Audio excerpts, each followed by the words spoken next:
Seen the Kobe Bryant and Gianna Bryant tribute today. I think we should start there. We can just transition to some of the more friendlier topics and deal with that. Obviously sad, kind of tried to avoid it. Yeah. When I got by myself, I was like, you know what, man, let me just check this out. I want to see who's in there, who's going to speak.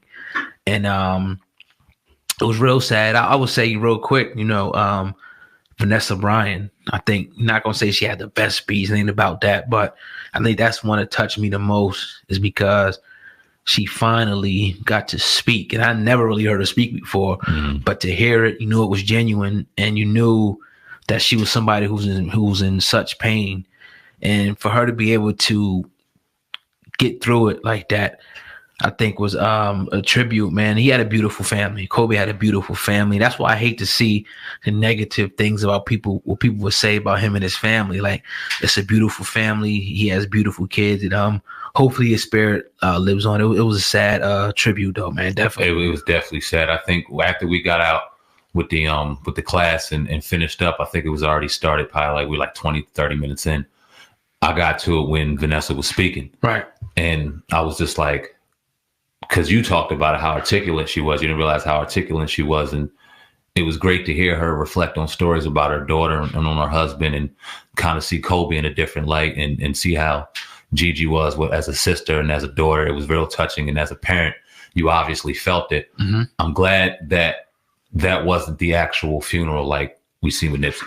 I'm glad that it was a memorial to give her time to be able to properly grieve and not show so much raw emotion, to have a little more of control over her speech, which was excellent, which was great. I'm glad we got to see that. What got me the most, man, was Jordan.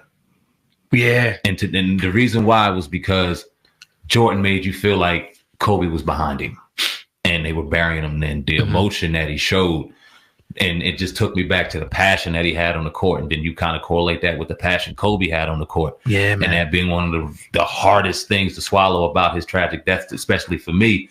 And that just brought up a bunch of emotion. I was just like, man, Jordan, we could talk about Jordan all day and give him a lot of criticism in regards to business moves, who he wants to marry, even though I can care less about who he marries or who he sleeps with. Right.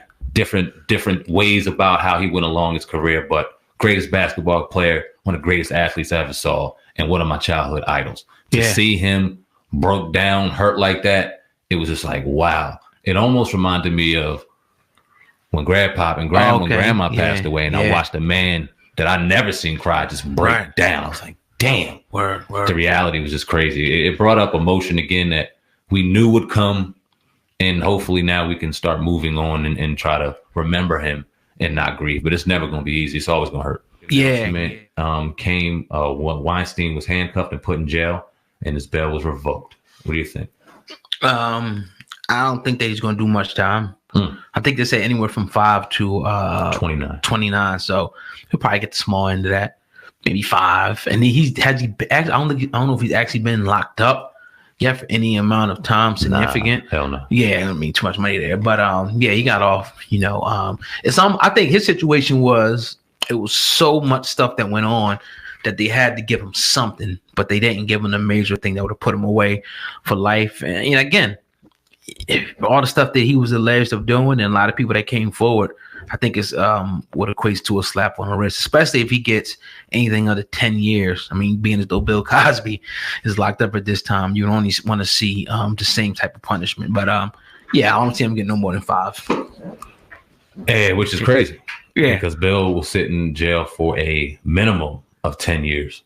They said that he would 10 years. He would carry out his full maximum time of 10 years. And this is based off of hearsay and a statement that he used. This man was just convicted of rape and sexual assault by 2 different females. I'm sure there was some testimony, live accounts. I'm sure things were a lot more solidified. Evidence was a lot more clear. We're talking about 10 years ago and then 20 years ago, as opposed to 40 and 50 years ago. I would like to see justice served. And because of the pressure that we see out here today, see him at least get more than 10 or more. Realistically, if he gets 5, we'll be back talking about it, and we'll be saying how the white man got off again.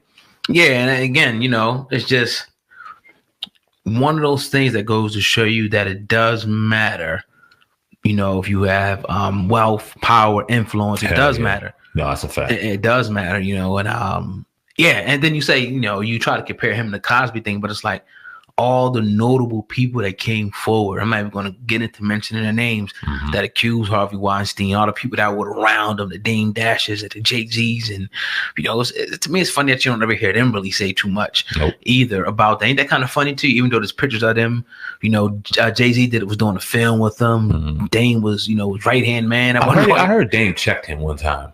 I did hear a story like that. I heard that. Who you hear that from? Don't know where. I don't even know if I heard from him. Yeah, exactly. It was like hearsay. Yeah, I believe it. Yeah, but I know. I don't know. I know. Understand that people that we may be perceived to be in higher power understand what they're dealing with, and some things they know. All right, I ain't touching that. And these is one of those things where they're saying I ain't touching it. It's interesting to know why. Are you looking like? Have you been on Instagram today? Have you been seeing like the guys that be vocal a lot, the T.I., the Snoop, the D.L. Hughley's, the Willie D's? Have you seen these guys going in talking about the Harvey Weinstein thing? Have you seen that lately? No, I'm looking now. Right. I don't see much. And it's crazy because it's like the number freaking 2-3 trending story right now on Google. Matter of fact, it's number 2 trending on Google. And you don't hear these guys talking about it. That's interesting. Very interesting. I wonder why. And then ain't race baited enough for them. I mean, that's what they wanted, right? This one the whole time. This motherfucker to get, look, what about the Harvey Weinstein and this and that? Well, get him. Yeah. Y'all ready to put up all our injustices and complain about them? But this is that's the stuff they should be putting on their platforms, though. They talk about this, but that is what it is. That's another day, another time, another story, man. Yeah, man.